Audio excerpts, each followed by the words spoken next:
My wife, Rosie, was a force to be reckoned with. She was a successful real estate broker and also happened to be related to the mayor. Her connections and charm made her a formidable figure in our community.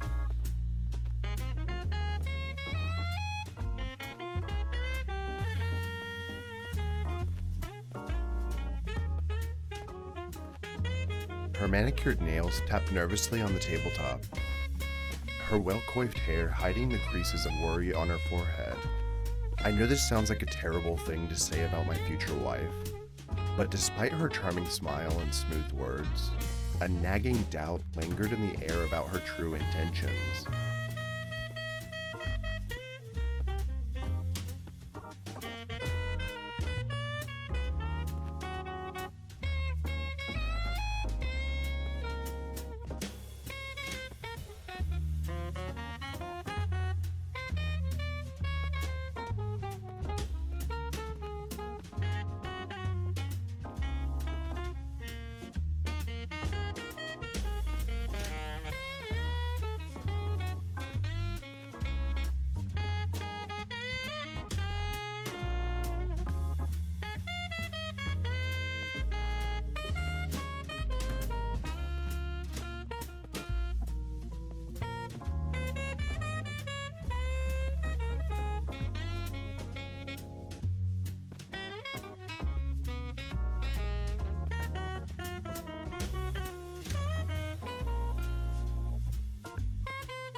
Despite this, we had formed a close bond over the years in our small town. As the sun set on my day shifts, Rosie and I would often escape to the nearby theaters, surrounded by the quaint charm of our community. The warmth of nostalgia filled every moment we spent together, creating cherished memories.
One night, as we sat at the dinner table, Rosie brought up the topic of starting a family. I could see the excitement in her eyes as she spoke about our future children. But all I could feel was fear. Fear of not being able to provide for them or protect them in this dangerous world we live in.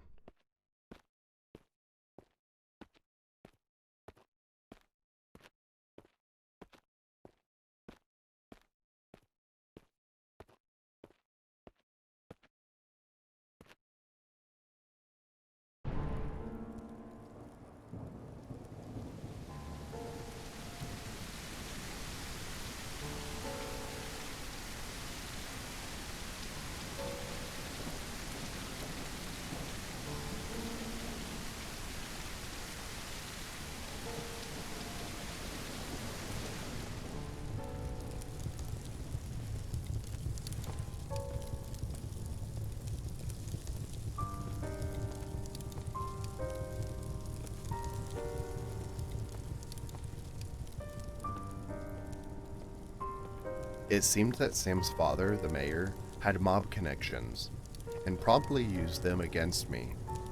The hospital was obligated to let me go, especially after they organized some incidents that didn't quite work in my favor. Things turned ugly. They sullied my name all over, and I couldn't find a job anywhere after that.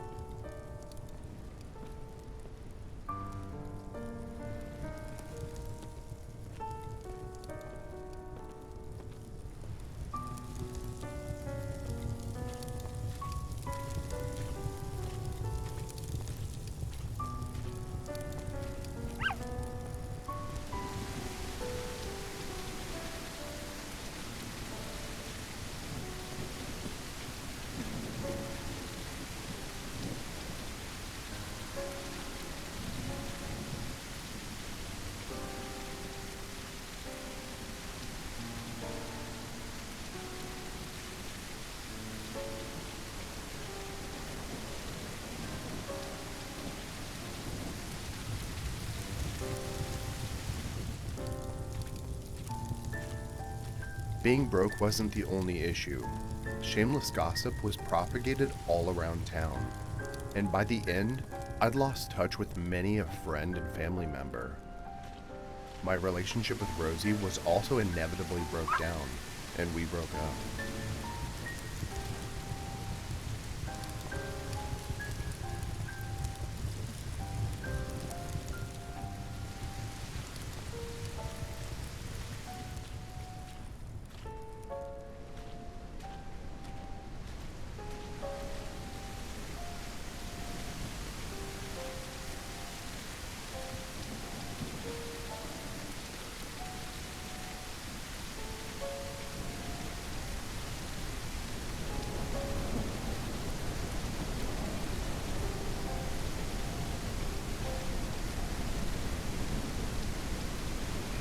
The propaganda was relentless.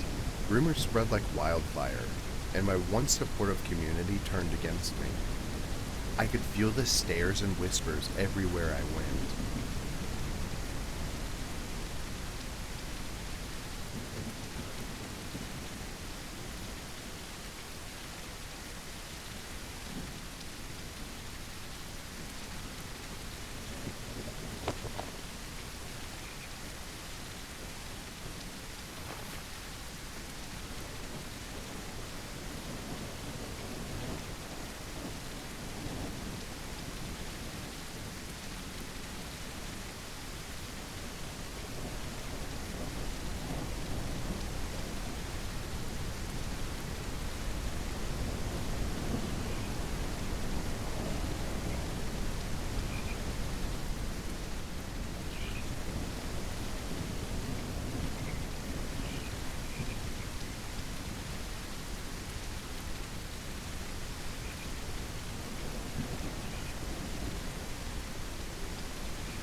Even worse, my former colleagues refused to speak up for me after the backlash from the mob and the mayor's office. It seems like everyone had turned their backs on me.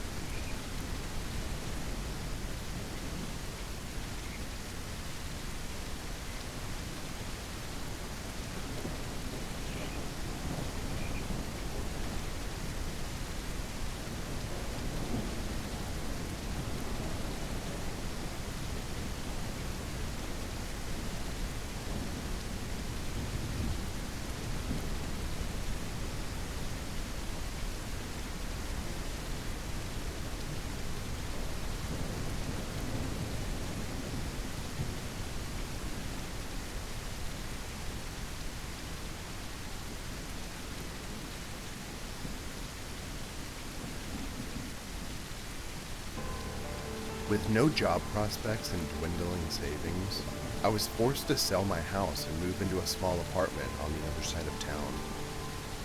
My parents were disappointed in me for losing my prestigious job and were ashamed of the rumors surrounding me.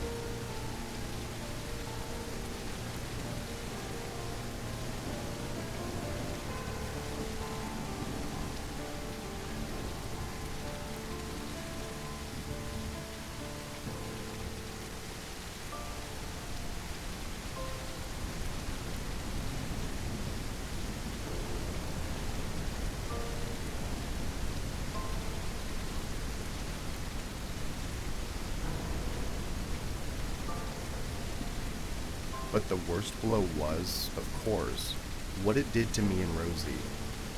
She couldn't handle the scandal surrounding my name, and didn't wish to risk her own reputation by continuing our association.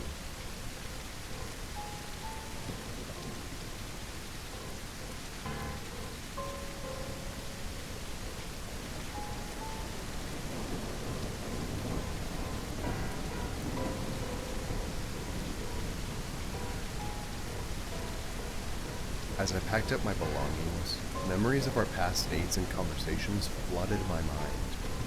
How could she abandon me like this? After everything we had been through, it was like a dagger to my heart.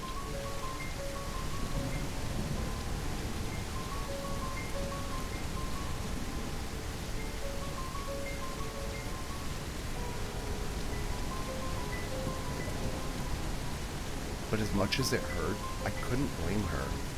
The propaganda against me was cruel and relentless. Of course, she didn't want any part of it. She deserved better than being with someone who was constantly being shamed and slandered.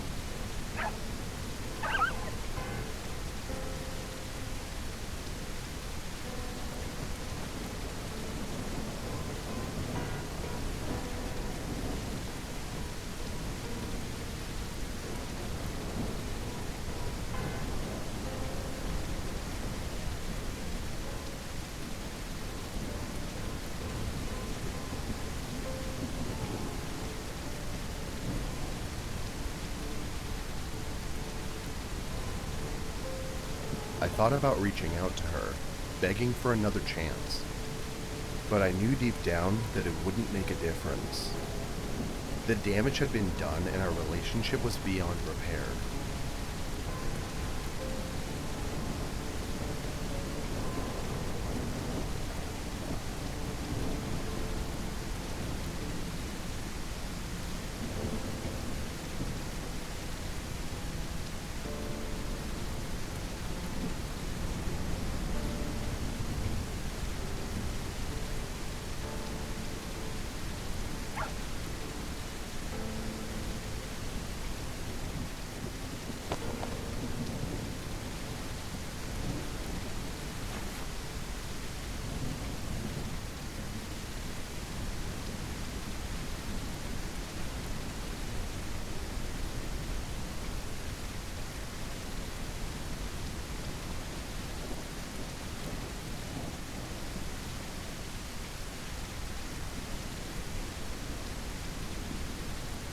I began to spend my days searching for any job that would hire me, even if it meant starting at the bottom.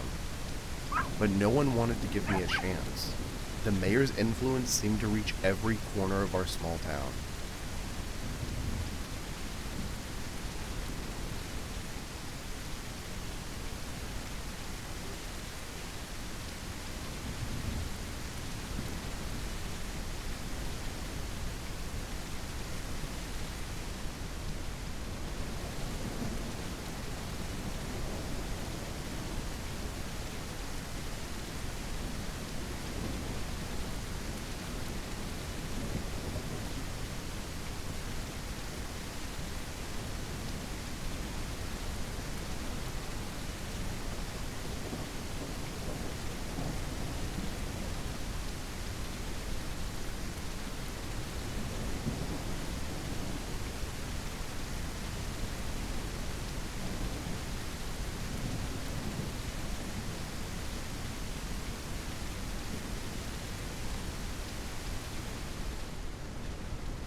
It seems that Sam's father, the mayor, had mob connections. The hospital was obligated to let me go. But the worst blow was, of course, what it did to me and Rosie.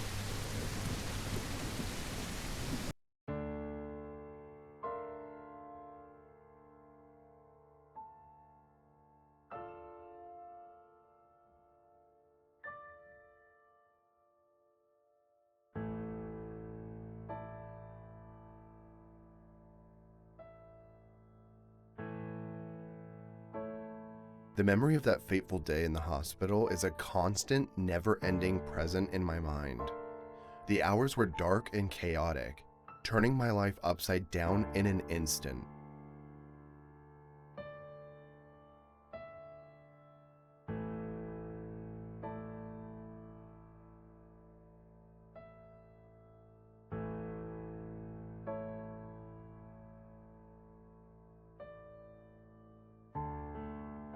Amidst the madness and chaos, I found a moment of clarity as I gazed out the room. My eyes fell upon a personnel guy swiftly and furtively holding a small bottle in his pocket. It said cyan something on it. He looked at me and winked. Mr. Salieri sends his regards.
The sight sent shivers down my spine, a stark reminder of the dark lurking behind every corner.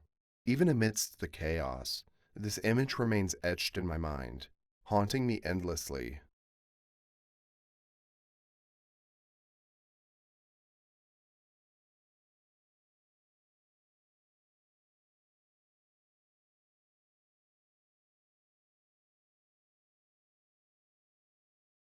So this is why I've been on this winding path.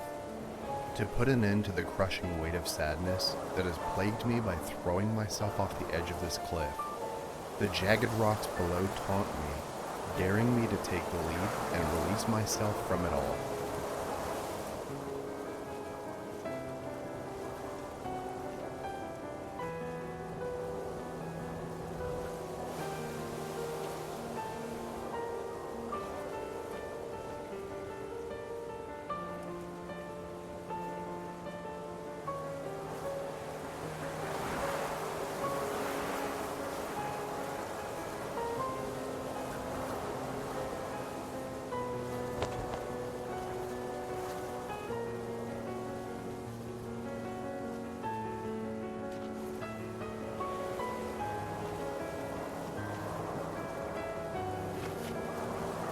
The wind howls and whips at my hair and clothes, tugging me forward like an eager guide towards my ultimate destiny. The force of it's almost tangible. A physical reminder of this journey that lies ahead.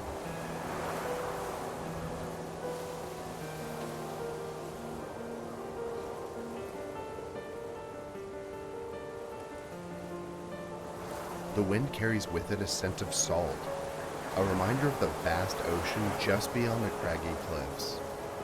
It fills my nostrils and stirs up a sense of adventure and determination.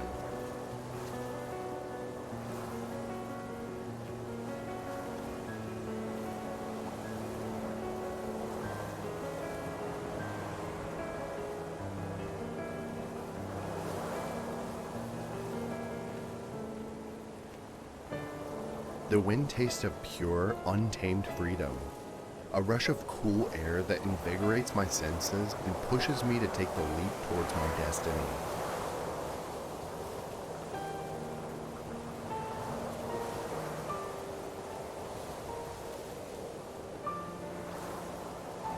The gusts swirl around me, carrying with them the sense of earth, the echoes of the past travelers, and their stories. I take a deep breath, feeling both exhilarated and apprehensive as I step forward into the unknown.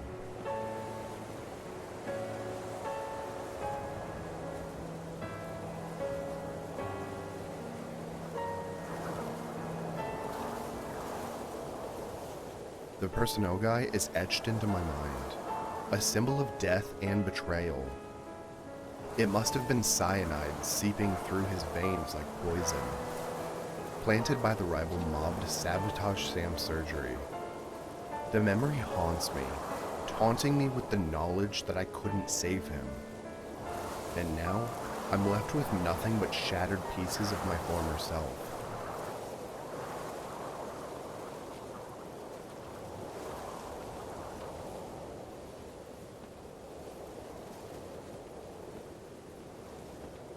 But I cling to one memory, a glimmer of joy amidst the darkness.